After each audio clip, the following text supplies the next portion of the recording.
So today I am going to explain the compound interest, and this is the chapter 6 of your textbook. So first, what is the meaning of compound interest? Compound interest, first there is the simple interest. In this compound interest,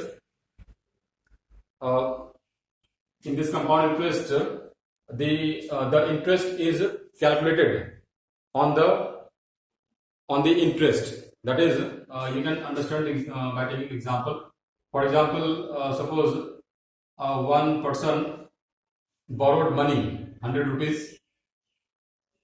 100 rupees. One person borrowed 100 rupees money from other person, and the interest rate is suppose 5%. 5% here, suppose per month.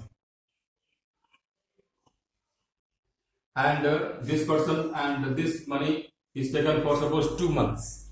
So 100 rupees is borrowed and the rate of interest is 5% per month, and this money is borrowed for 2 months. Then if there is the simple interest, then how much interest will be paid in this case? For the first month, the interest will be 5% of this. That is, 5% of this will be 5 rupees. That is in the first month. First month, simple interest is equal to 5 rupees, and second month again SI is equal to 5 rupees. So here the total interest in 2 months, that is SI in 2 months, is equal to 10 rupees. Okay, so this is the SI in 2 months. But this is the case of simple interest. But if we use the compound interest, then what will happen here? So here see that in the first month, the interest is 5 rupees. So in the first month the interest is 5 rupees. Then for the next month, that is the beginning of the second month, the principal will be equal to 100. The principal will be equal to 100 plus 5. That is 105 rupees.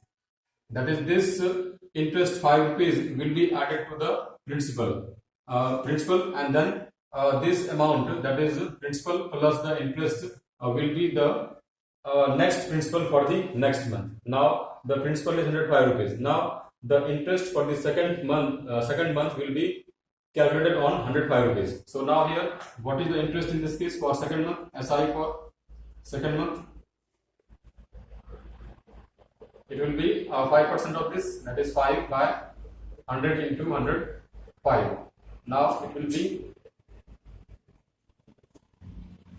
that is 100 equal to 5.25 rupees. Now this is the interest for the second month. Then the total interest will be, that is in total interest,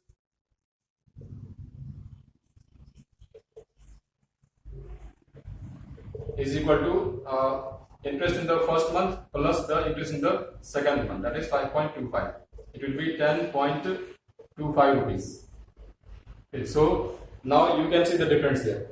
That is, when there is the simple interest, then in 2 months the interest becomes only 10 rupees. But when the same amount is borrowed in the condition of compound interest, then the total interest becomes 10 rupees 25 paise here. So here the difference is, see, it is 10 rupees here and this is 10 rupees 25 paise. So here this is 25 paise more than this interest. So this is the advantage of the compound interest for the money lender. Okay, so that because here the interest is calculated on the principal, or you can say that we have to pay the interest for our interest. So that is why the amount of interest becomes more. So this compound, that is in case of compound interest, the interest always is bigger than the interest in the simple interest. So this is the basic understanding of this compound interest, and you can say that this is the difference between the compound interest and the simple interest. In the simple interest, only interest is calculated, but in the case of compound interest, we calculate, that is, we take the interest of interest. Here it is case, that is, see that this interest is added to the principal, and then this whole amount becomes the principal for the next month. So, and if you calculate for the third month again, for the third month, then what will be the interest?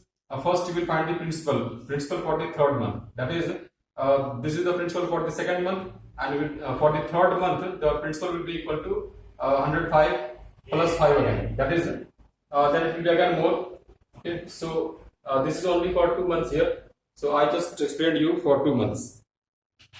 Now take the example of any question here. I will take example of one question.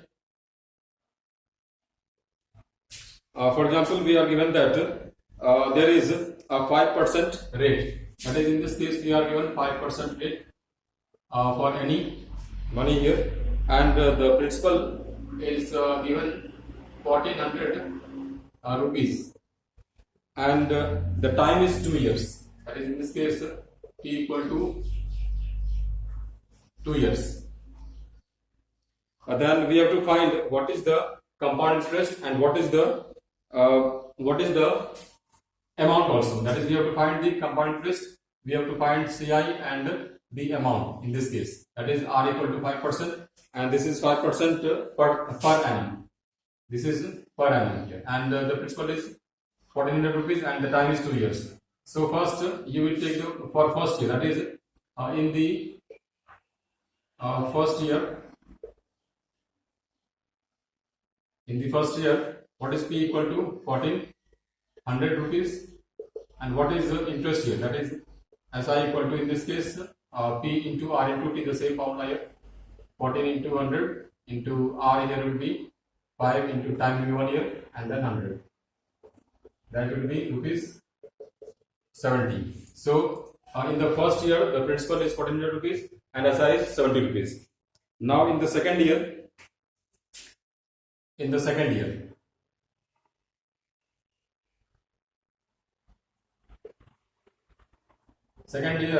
what is P equal to? Now P will be 1400 plus 70. Now see, this interest is added to the principal. That is, now the principal becomes 1470 rupees.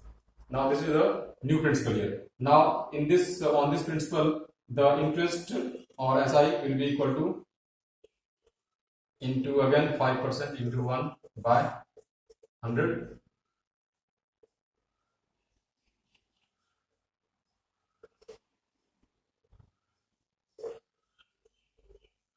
This 73.5 rupees. So this is the interest in the second year. Then what is the total interest in this case? The total interest will be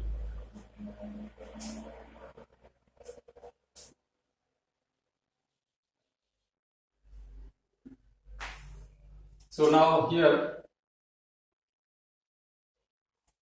the total interest is equal to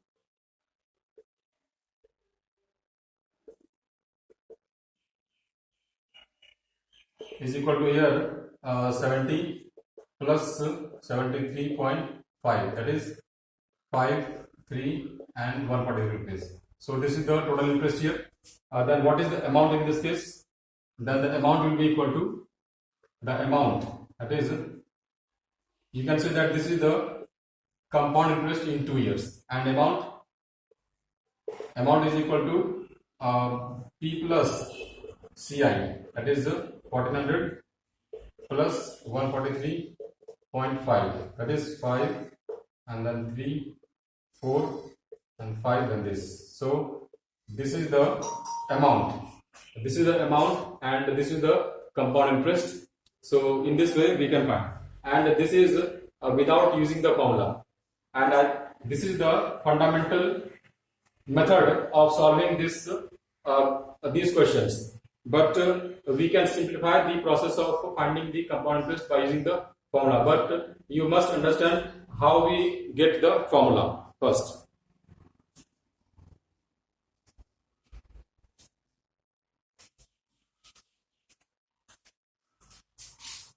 To find the compound interest by using the formula, we have the formula. That is, the formula is first amount equal to P into 1 plus R by 100 to the power n, and CI is equal to what? That is A minus P in this case. That is, first we will find the amount and then we can find the compound interest is equal to A minus P.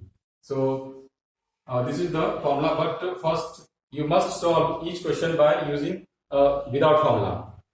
Then you will understand the basics of this compound interest. And after understanding this, then you will use the formula in the other questions. So this is all about compound interest, and then I will explain you more questions in the next class.